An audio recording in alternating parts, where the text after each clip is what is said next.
हमारे साथ हैं वैभव जायसवाल जी, जो कि प्रदेश प्रवक्ता भी हैं। साथ ही साथ अगर हम बात करें तो गोरखपुर जिले के कमान यानी जिला अध्यक्ष भी हमारे साथ बैठे हैं। हम इनसे जानकारी लेंगे। एमसीडी की बात आती है, दिल्ली के एमसीडी के चुनाव की बात करते थे तो पिछली बार का जो एमसीडी का चुनाव था और इस बार जो एमसीडी के चुनाव में इतना डिफरेंस क्या किया? देखिए, इसमें तो सही मायने में हमारे लिए भारतीय जनता पार्टी ने कार्य किया। भारतीय जनता पार्टी इस चुनाव में अरविंद केजरीवाल जी ने हमेशा पूछा, कोई भी 3 काम बताओ 15 साल के अंदर, हर 5 साल के टर्नओवर में आपका एक काम और सिर्फ 3 काम बता दो। वो 3 काम बताने में वो लगातार नाकाम रहे। जब भी उन्होंने पूछा 3 काम बताओ, ये कहते थे सत्येंद्र जैन। जब भी कहते थे 3 काम बताओ, ये शराब घोटाला जबरदस्ती का एक झूठा आरोप लगा करके केजरीवाल जी की छवि को धूमिल करने का प्रयास किया। ये कहते थे 3 काम बताओ केजरीवाल जी, जब भी तो ये मनीष सिसोदिया जी के घर पे छापे मरवाते थे। क्या मिला उसमें? उनके लॉकर का जब सीबीआई ने खुलवाया तो झुंझुना मिला। आपके कहने का मतलब ये है कि अगर ये सीबीआई रेड नहीं पड़ी होती या ये ऐसा कुछ नहीं हुआ होता जैसा आप कह रहे हैं तो आप एमसीडी नहीं जीत पाते? नहीं, ऐसा नहीं है। हम तो अपने कार्यों पे जीत रहे हैं, हम अपनी विचारधारा पे जीत रहे हैं, हम आगे के विजन पे जीत रहे हैं। दिल्ली को अरविंद केजरीवाल जी जिस तरीके से आज दिल्ली एक छोटा सा स्टेट है देश का और अपूर्ण राजधानी है, सेंट्रल गवर्नमेंट के अंदर आती है, लेकिन वहां की जो कार्य है, आज स्वास्थ्य मॉडल की जब बात होती है और यूएन में जब उसकी चर्चा होती है तो हमें गर्व होता है हमारे देश के ऊपर। लेकिन जब शिक्षा पे आपके पास दिखाने का उत्तर प्रदेश के अंदर, गुजरात के अंदर, मध्य प्रदेश के अंदर कोई मॉडल नहीं होता है, और जब अमेरिका के ट्रम्प की धर्मपत्नी कहती है हमको कोई स्कूल दिखाइए भारत का, तो आप दिल्ली के केजरीवाल मॉडल के स्कूल को लेकर दिखाते हैं। हैप्पीनेस क्लासेस कैसे चल रही हैं, कैसे वहां पे शिक्षा मॉडल इतना बदल गया कि आज प्राइवेट स्कूल से लोग अपना नाम कटवा करके सरकारी स्कूल में जा रहे हैं और उसका परसेंटेज भी बहुत हाई है, 99 पॉइंट तक जा रहा है। तो आप सोचो कि जो मॉडल इन्होंने दिया, जनता समझ रही थी कि इन्होंने वो कार्य करके दिखाया है जो जनता चाहती थी। तो एमसीडी के अंदर जिस तरीके से इन्होंने कूड़े का अंबार लगाया, भ्रष्टाचार, आप लिंटर दिल्ली के अंदर आज के पहले लगाने जाते थे, आपके यहाँ वसूली करने वाले इनके गुंडे पहुंच जाते थे। तो ये हालत हो चुकी थी एमसीडी के 15 सालों से, उस त्रस्त व्यवस्था से। और केजरीवाल मॉडल को देखते हुए जनता ने अपना पूरा सम्मान और आशीर्वाद दिया है। जैसे फ्री की रेवड़ी आपने भी सुना होगा, मंच से आया था और फिर अब लोग भी कहने लगे थे जो भारतीय जनता पार्टी के कार्यकर्ता थे कि फ्री की रेवड़ी नहीं मिलनी चाहिए। फ्री की रेवड़ी है क्या? फ्री की रेवड़ी क्या होती है? वही तो मैं पूछूं। आप मुझे बताओ, सरकारें जो होती हैं वो किस लिए होती हैं? अगर आप टैक्स ले रहे हो तो जनता को सुविधा देने के लिए ले रहे हो, जनता की मूलभूत सुविधाओं को पूरा करने के लिए ले रहे हो। पहले एक नारा होता था रोटी कपड़ा मकान, आज उसमें जुड़ गया है कि शिक्षा स्वास्थ्य भी। क्या शिक्षा देना, आप शिक्षा दे रहे हो तो क्या ये भारतीय हमारे जो छात्र हैं, छात्राएं हैं, उनके भविष्य को बनाना और क्या उनका अधिकार नहीं कि वो पढ़े? आप जब तक 100% आप हमारे यहाँ का युवा शिक्षित नहीं होगा, लोग शिक्षित नहीं होंगे, हम अपने देश को आगे बढ़ाने की बात कैसे सोच सकते हैं? क्या अशिक्षित करके लोगों को सिर्फ झंडा पार्टी का उठवाने के लिए और सिर्फ नारे लगवाने के लिए ही हम उनको अशिक्षित रखने का मतलब एक सोच रखते हैं? ये जो जकड़ी हुई मानसिकता है उसको तोड़ने का प्रयास अरविंद केजरीवाल जी ने किया। आपने देखा कि स्वास्थ्य, क्या अच्छी स्वास्थ्य व्यवस्था मिले, ये जनता का अधिकार नहीं है? बिजली, अगर आप कहते हो डिजिटल इंडिया और अगर उसको एक मूल मतलब कुछ यूनिट, क्या उसका अधिकार नहीं है कि अगर उसके पास पैसे नहीं है, वो गरीब है, तो क्या उसको ये भी अधिकार नहीं कि वो एक पंखा और एक बिजली चला सके? अगर वो मुफ्त बिजली देते हैं तो क्या ये रेवड़ियों में आती है? तो सरकारें अगर मुफ्त राशन देती हैं, ये गैस के सिलेंडर बांटने की बात करते हैं, तो ये क्या है फिर?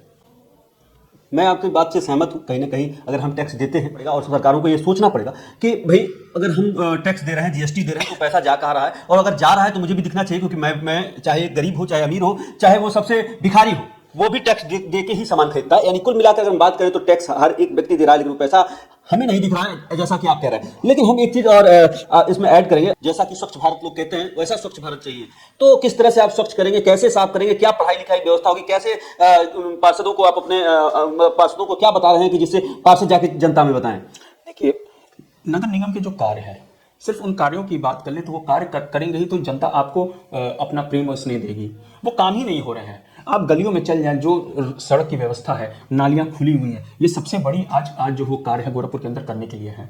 आप सड़कों के किनारे आप जाइए तो जिस तरीके से रेवड़ी पट्टी वालों को आज परेशान किया जाता है, उन पे जो भ्रष्टाचार एक तरीके से कहा जाए नगर निगम द्वारा और प्रशासन द्वारा किया जाता है, उनका उत्पीड़न किया जाता है, क्या उनको सही व्यवस्था नहीं दी जा सकती है?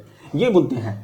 साथ ही स्वास्थ्य के मैं आपकी बात को काटूंगा यहाँ पे, क्योंकि देखिए ऐसा है कि जो ठेले वाले हैं उनके लिए एक अलग जगह दी गई थी यहाँ पे, वो वहां नहीं जाते। सिर्फ एक आध मार्केट में दे देने से नहीं होगा।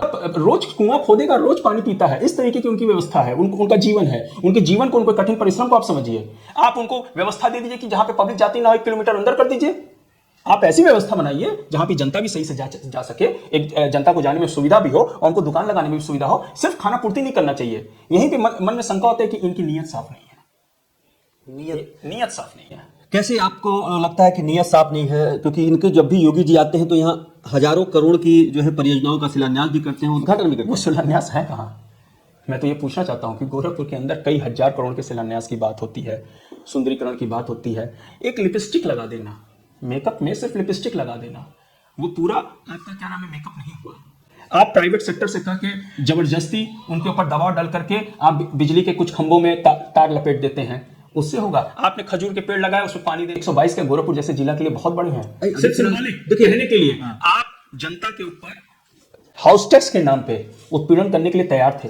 इस बार का ये मुद्दा होगा कि ये दोबारा आएंगे जहां पे आपको 800-200 देना पड़ता था, या आपके ऊपर 10-10 रुपए का जो हाउस टैक्स के नाम पे वसूली करने का काम कर रहे थे, गुंडा टैक्स वसूली का काम कर रहे थे, वो फिर लागू होगा। चुनाव को देखते हुए ये चुप हो गए। आम आदमी पार्टी ने जब आवाज उठाई तो इनको लगा कि शायद ये नब्ज हमारी पकड़ रहे हैं, ये बैक हो गए। लेकिन हमें विश्वास है कि अगर ये दोबारा अगर नगर निगम में स्थापित हो गए तो गोरखपुर की जनता त्राहिमाम करेगी। यानी कुल मिलाकर अगर हम बात करें तो एमसीडी के तर्ज पर गोरखपुर का चुनाव लड़ने की तैयार है। जैसे दिल्ली एमसीडी में आप जनता के मुद्दों पे, और जनता हमारे साथ है। इस बार जनता चुनाव लड़ेगी, आम आदमी पार्टी चुनाव इस बार जनता चुनाव लड़ेगी, आम आदमी पार्टी चुनाव नहीं लड़ेगी। ये थे हमारे साथ वैभव जायसवाल जी, जो कि जिला अध्यक्ष भी हैं गोरखपुर के। इनसे मेरी चर्चा हुई। अगर हम बात करें देश की, प्रदेश की, तो प्रदेश में ये प्रवक्ता हैं, और अगर हम बात करें जिले की तो जिला अध्यक्ष हैं। अगर हम बात करें आईटी की तो आईटी सेल भी देखते हैं। यानी एक में सब समाहित हैं, अपने आप में ही ये जो है पूरे कुनबा हैं। और इन्हीं के आज मैं आपको बताऊं कि क्योंकि इनके इंटरव्यू के लिए मैं कई बार परेशान रहा, क्योंकि इनके पास टाइम नहीं रहता है। अब क्योंकि मैं सही बता रहा हूं आपको, आपके पास टाइम नहीं रहता। कारण ये है कि इतने कार्यकर्ताओं से घिरे रहते हैं कि आपके पास टाइम नहीं रहता। लेकिन आज टाइम निकाला आपने, बहुत अच्छा लगा मुझे। लेकिन कहीं ना कहीं अगर हम बात करें तो आम आदमी पार्टी अब धीरे धीरे, मैंने पहले भी कहा ना कि कछुए की चाल चल रही है, और कहीं ना कहीं अब आम आदमी पार्टी एक अलग छाप, एक अलग पहचान से नजर आएगी। और कहीं ना कहीं पूरा देश आज आम आदमी पार्टी की तरह पार्टी को खोज रहा है कि और कोई ऐसी पार्टी है जिससे लड़ा जा सके। अब क्योंकि मुद्दा अब हिंदू मुस्लिम नहीं रह गया है। क्यों? बिल्कुल। अब और मुद्दे यही होने भी चाहिए, लोगों के मुद्दे होने चाहिए, लोगों के मुद्दे होने चाहिए, जैसा कि आपका कहना है। यानी कुल मिला के कहा जाए तो विकास के साथ साथ हमें शिक्षा, स्वास्थ्य पर भी ध्यान देना होगा। तभी हम देश को कह सकते हैं कि हम विश्व गुरु बनने के लायक हैं। आप देख रहे हैं गोरखपुर पोस्ट। मेरा नाम है सतीश शुक्ला। बहुत बहुत धन्यवाद आपका।